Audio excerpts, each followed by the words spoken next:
সুপ্রিয় দর্শক আসসালামু আলাইকুম সবাইকে স্বাগতম জানাচ্ছি আজকের গুরুত্বপূর্ণ সংবাদে। প্রথমে জানিয়ে দিচ্ছি সংবাদ শিরোনাম, পরে বিস্তারিত। ইউক্রেন যুদ্ধ নিরসনে ট্রাম্পের ২৮ দফা প্রস্তাবে যা আছে এর পর থাকছে এক সপ্তাহ ইরানের সঙ্গে যুদ্ধ চালাতে সক্ষম নয় ইসরায়েল, এবং সবশেষে থাকছে দুবাই এয়ার শোতে প্রদর্শনীর সময় ভারতীয় যুদ্ধবিমান বিধ্বস্ত, পাইলট নিহত। শুনছিলেন সংবাদ শিরোনাম, এখন বিস্তারিত। তার আগে ছোট্ট একটি আবেদন, যদি আপনি ন্যায় ও মানবতার পক্ষে থাকেন লাইক দিন, গাজার শিশুদের ভালোবাসা দেখাতে চাইলে কমেন্টসে লিখে জানান গাজায় শান্তি চাই, আর সাবস্ক্রাইব করুন আমার চ্যানেলটি, কারণ আমরা বলি সেই কথা যা অনেক মিডিয়া আড়াল করে। এখন চলুন বিস্তারিত দেখা যাক। ইউক্রেন যুদ্ধ নিরসনে ট্রাম্পের ২৮ দফা প্রস্তাবে যা আছে। ইউক্রেন যুদ্ধ নিরসনে যুক্তরাষ্ট্রের ২৮ দফা প্রস্তাব নিয়ে ব্যাপক আলোচনা চলছে। প্রশ্ন উঠেছে, মার্কিন প্রেসিডেন্ট ডোনাল্ড ট্রাম্পের এই প্রস্তাবে ইউক্রেন যুদ্ধ থামাতে পারবে কিনা। চলুন জেনে নিই ২৮ দফায় কি কি আছে। ১. ইউক্রেনের সার্বভৌমত্ব নিশ্চিত করা হবে। ২. রাশিয়া, ইউক্রেন ও ইউরোপের মধ্যে একটি বিস্তৃত অনাক্রমণ চুক্তি স্বাক্ষরিত হবে। গত ৩০ বছরের সব অস্পষ্টতা নিষ্পত্তি বলে গণ্য হবে। ৩. রাশিয়া প্রতিবেশী দেশে হামলা চালাবে না এবং ন্যাটো আর বিস্তৃতি ঘটাবে না। ৪. যুক্তরাষ্ট্রের মধ্যস্থতায় রাশিয়া ন্যাটো সংলাপ হবে, যেখানে সব নিরাপত্তা ইস্যু সমাধান, উত্তেজনার হ্রাস এবং ভবিষ্যৎ সহযোগিতা ও অর্থনৈতিক উন্নয়নের পথ তৈরি করা হবে। ৫.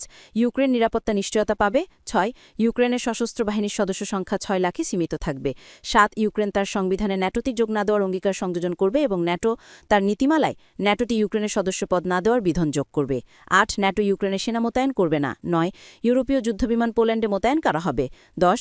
যুক্তরাষ্ট্রের নিরাপত্তা নিশ্চয়তা থাকবে কয়েকটি শর্ত। ১. যুক্তরাষ্ট্র এই নিশ্চয়তার জন্য প্রতিদান পাবে। ২. ইউক্রেন যদি রাশিয়া হামলা চালে নিশ্চয়তা বাতিল হবে। ৩. রাশিয়া ইউক্রেনে হামলা করলে সমন্বিত সামরিক প্রতিক্রিয়া ও সব নিষেধাজ্ঞা পুনর্বহাল হবে, নতুন অঞ্চল স্বীকৃতি এবং সব সুবিধা বাতিল হবে। ৪. ইউক্রেন যদি অকারণে মস্কো বা সেন্ট পিটার্সবার্গে মিসাইল নিক্ষেপ করে নিশ্চয়তা বাতিল হবে। ১১. ইউক্রেন পুনর্গঠনের শক্তিশালী বৈশ্বিক প্যাকেজ দেওয়া হবে। ১২. ইউক্রেন ইউরোপীয় ইউনিয়নের সদস্যপদ পাওয়ার যোগ্য হবে এবং বিবেচনার সময় স্বল্পমেয়াদী বিশেষ সুবিধা পাবে। ইউক্রেনের গ্যাস পাইপলাইন, সংরক্ষণাগার সহ জ্বালানি উপকারা পুনর্নির্মাণ ও আধুনিকায়নে যুক্তরাষ্ট্র ইউক্রেন যৌথ প্রচেষ্টা চালু হবে। এর মাধ্যমে যুদ্ধ ক্ষতিগ্রস্ত এলাকা পুনর্বাসন, শহর ও আবাসিক এলাকা আধুনিকায়ন করা হবে, অবকাঠামো উন্নয়ন ও খনিজ সম্পদও আহরণ করা হবে। এসব উদ্যোগ ত্বরান্বিত করতে ওয়ার্ল্ড ব্যাংকের বিশেষ অর্থায়ন প্যাকেজ। ১৩. রাশিয়াকে বৈশ্বিক অর্থনীতিতে পুনর্বিভক্ত করা হবে, নিষেধাজ্ঞা ধাপে ধাপে উঠবে। জ্বালানি, প্রাকৃতিক সম্পদ, অবকাঠামো, এআই, ডেটা সেন্টার, আর্কটিকের রেয়ার আর্থ মেটাল সহ বিভিন্ন খাতে যুক্তরাষ্ট্র রাশিয়া দীর্ঘমেয়াদী সহযোগিতা চুক্তি হবে। রাশিয়াকে পুনরায় G8-এ আমন্ত্রণ করা হবে। ১৪. যুক্ত অর্থবিদ ব্যবহারের উপরে নিয়ম। $১০০ বিলিয়ন অর্থবিল ইউক্রেন পুনর্গঠনে বিনিয়োগ হবে। যুক্তরাষ্ট্র এই বিনিয়োগের ৫০% মুনাফা পাবে। ইউরোপ অতিরিক্ত $১০০ বিলিয়ন দেবে। অবশিষ্ট রুশ তহবিল রাশিয়া যুক্তরাষ্ট্র যৌথ বিনিয়োগ প্রকল্পে যাবে, যার লক্ষ্য হবে দুই পক্ষের সম্পর্ক মজবুত করা এবং সংগতি না ফেরার প্রণোদনা তৈরি। ১৫. নিরাপত্তা বিষয়ক সব শর্ত বাস্তবায়নে যুক্তরাষ্ট্র রাশিয়া যৌথ ওয়ার্কিং গ্রুপ গঠন হবে। ১৬. রাশিয়া ইউরোপ ও ইউক্রেনের বিরুদ্ধে অনাক্রমণ নীতি আইনত প্রণয়ন করবে। ১৭. যুক্তরাষ্ট্র রাশিয়া পারমাণবিক অস্ত্র নিয়ন্ত্রণ এবং নন প্রলিফারেশন চুক্তি START-I এর মেয়াদ বৃদ্ধিতে সম্মত হবে। ১৮. ইউক্রেন এনপিটি অনুযায়ী অপারমাণবিক রাষ্ট্র হিসেবে থাকবে। ১৯.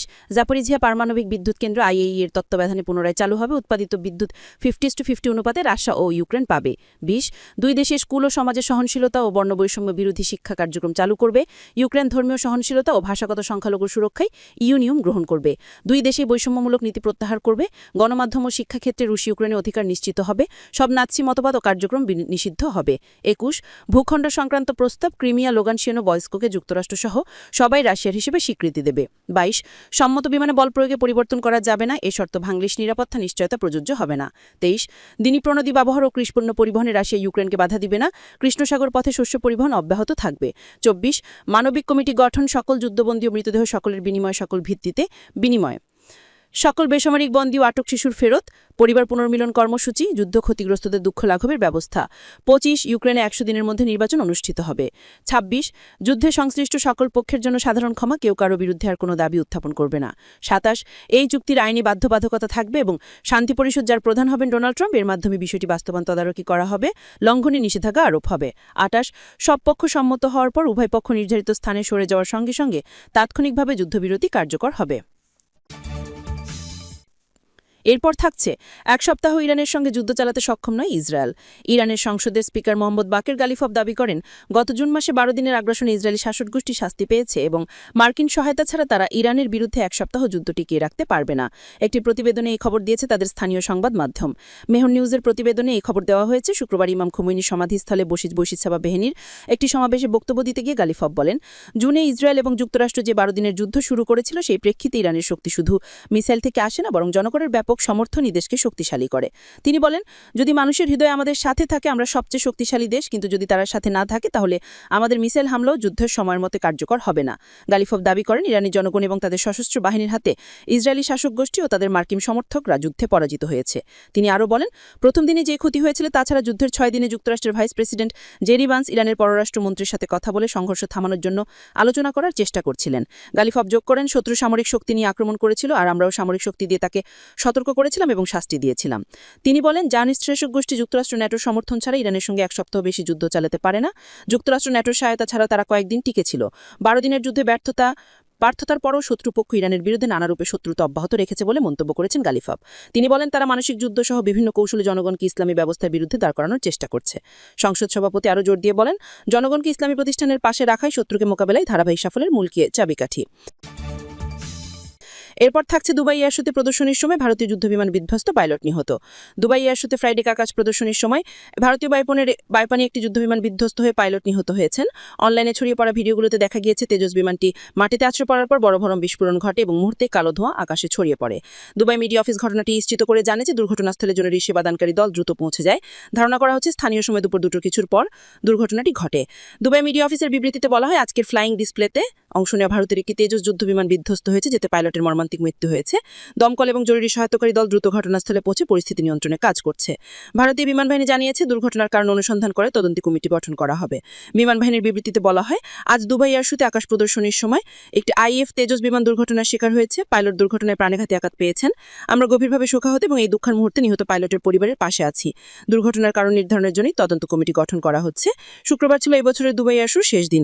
বিশ্বের অন্যতম বড় এভিয়েশন ইভেন্টে প্রায় ১,৫০,০০০ দর্শনার্থীর প্রত্যাশা করা হয়েছিল। উঠার মতো সময় পাননি তিনি। যুক্তরাজ্যের উইল গিলমোর ঘটনাস্থল উপস্থিত থেকে প্রদর্শন দেখছিলেন। তিনি বলেন, বিমানটি তখন উল্টো হয়ে উঠছিল। পাইলট সেটি সোজা করার চেষ্টা করেন।